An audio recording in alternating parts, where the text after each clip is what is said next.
Bienvenidos a la Estoa de la Verdad. Hoy voy a hacer la reseña de un libro bastante recomendable. Se trata de el libro Yo, Isabel, Recuerdos de un reinado, de la editorial Secotia, escrito por José Luis Alfaya. José Luis Alfaya nació en Granada en 1944. Estudió empresariales y ejerció como auditor y director financiero en varias empresas. Se doctoró en Teología e Historia de la Iglesia por la Universidad de Navarra, con una tesis sobre la persecución religiosa en la Guerra Civil en Madrid. Ordenado sacerdote en 1987, ejerció de capellán en diversos colegios y en la Clínica Universitaria de Navarra. Es autor de varios libros de historia como Un río de fuego y El sueño de Agnes, además de Claves del éxito en el noviazgo, Diálogos de vida y Catequesis para todos. Esa es la información sobre el autor que viene en la solapa, y posteriormente en la parte de detrás del libro vamos a leer la sinopsis. Isabel I, también conocida como la Católica, es una de las figuras más emblemáticas en la historia del Imperio Español. Su reinado estuvo marcado por importantes hitos y hazañas. Entre ellos destacan su papel crucial en la reconquista frente a la invasión árabe, la expulsión de los judíos y el patrocinio del viaje de Cristóbal Colón al Nuevo Mundo. Como gobernante, Isabel fue fundamental en la unificación de España, y su influencia de alcance mundial es considerada histórica, sentando las bases para la expansión del Imperio Español y dando comienzo a una nueva era de grandeza.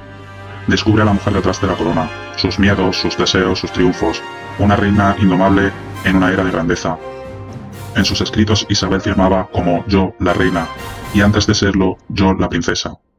A través de las páginas de este diario novelado, basado en el exhaustivo estudio de documentos y escritos relacionados con la reina, descubrimos la parte más humana de Isabel, sus miedos, sus deseos, sus triunfos y sus fracasos.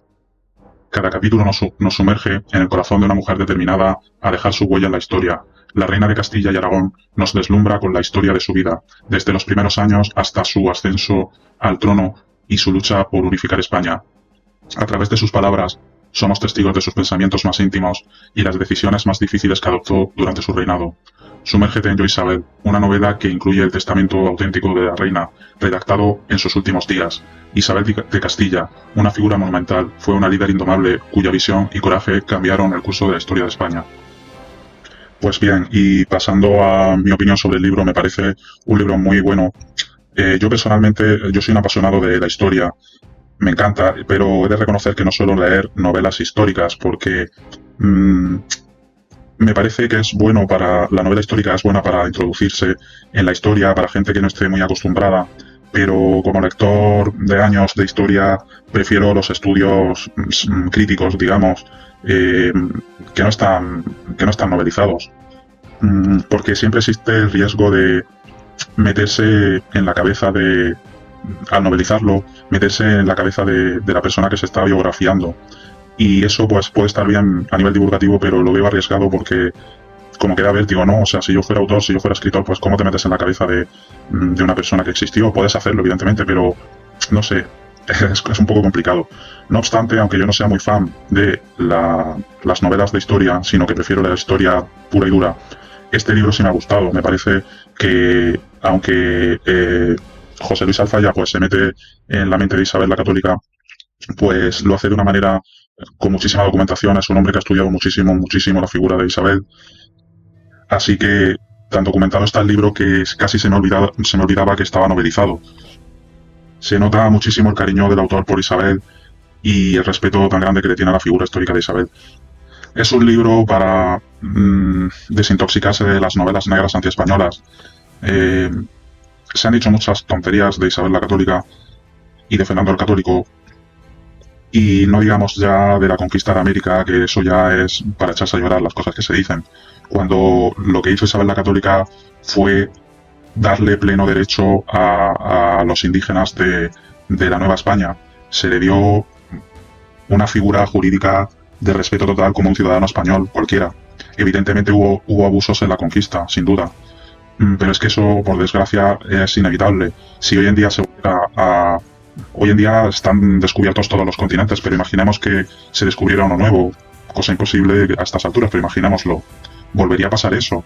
Es decir, habría gente que abusaría y se comportaría mal, y habría gente que se comportaría bien y haría un bien a ese país descubierto, porque los seres humanos pues somos tenemos esos claroscuros, entonces no es algo fácil de controlar. En aquella época, pues Isabel hizo todo lo que pudo para que se respetara a los indígenas, pero claro, tenemos que ponernos en la situación de que era una situación nueva, es decir, se acaba de descubrir un lugar lejano y desde aquí, desde España, no era tan fácil poner orden allí. Eso tenemos que tenerlo en cuenta, aún así lo hizo. Y hubo castigos también, ¿eh? Hubo castigos ejemplares a españoles que habían ido al Nuevo Mundo, a las Américas, y que se comportaron mal con los indígenas. Hubo juicios. De hecho, ha habido estudiosos de este periodo que consideran que Isabel la Católica fue una impulsora de los derechos humanos, o sea que, pero vamos, que me he centrado un poco en el tema de la conquista, pero que es solo una parte del libro, ¿eh? El libro examina pues toda la vida de Isabel la Católica, también los esfuerzos tan grandes que hizo para reformar la Iglesia Católica aquí en España, porque había gente que se estaba relajando, había órdenes religiosas que estaban empezando a no tomárselo en serio. Entonces, todo esto es muy importante saberlo, conocer bien nuestra historia. También viene toda la historia de Cisneros, con su intento de reforma también en la Iglesia. En fin, vemos también el trabajo que costó unir España y nuestras raíces españolas, que evidentemente no todo fue perfecto y hubo errores, por supuesto, pero lo que no puede ser es que nos traguemos las leyendas negras. Vamos, nos han entrado los enemigos hasta la cocina, contándonos historietas. Esto empezó pues ya precisamente posteriormente, después de Isabel la Católica, ya en la época de, sobre todo de Felipe II, ¿no? Después de Carlos V, pues ya empezaron los ingleses a meter leyenda negra, también nos atacaron los franceses. A ver, esto es ha sido siempre muy habitual, es una cosa, es una forma de guerra, ¿no? Hoy en día también lo vemos.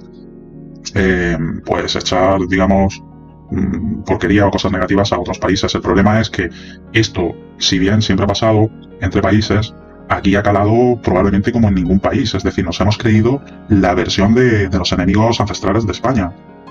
Y eso lo tenemos que revisar porque, vamos a ver, es como si imaginemos pues que nos peleamos con alguien y y nos empiezan a hablar mal de nuestra familia y a decirnos mentiras. Y nuestra familia pues no es la mejor familia del mundo, pero tampoco es la peor. Y empiezan a comernos la oreja y a engañarnos y a decirnos que nuestra familia es muy mala, que son los peores, que son criminales, que no sé qué. Y nosotros vamos y nos lo creemos, lo que nos dice el enemigo. Hombre, eso no puede ser. En fin, bueno, cuando hablo de enemigos me refiero a enemigos políticos. No estoy aquí pensando, a ver, yo lo que creo es que nos debemos de llevar bien todos, con todos. Es decir, no tiene que haber enemistades entre países. Pero claro, hablando de historia, hablando de pasado, pues no podemos cerrar los ojos y tenemos que reconocer porque sí ha habido enemigos. Hoy en día pues las relaciones internacionales han cambiado, ha evolucionado. Bueno, supongo que mejor, pero es cierto pues que nos han echado siglos atrás mucha basura encima y nos lo hemos creído, las mentiras que han dicho de nosotros. Eso no quita tampoco que no aceptemos los errores que se han cometido, que por supuesto que sí, pero hay que verlo todo con equilibrio y ver las cosas tal cual son, lo bueno y lo malo. Y si tenemos cosas buenas, ¿para qué negarlas? Tenemos que reconocerlas, obviamente. Si no, entonces nos estamos haciendo un autosabotaje. Y eso no puede ser. En fin, os recomiendo sin duda alguna este libro y lo disfrutaréis. Tiene una lectura muy ágil y muy entretenida. Hasta el próximo programa.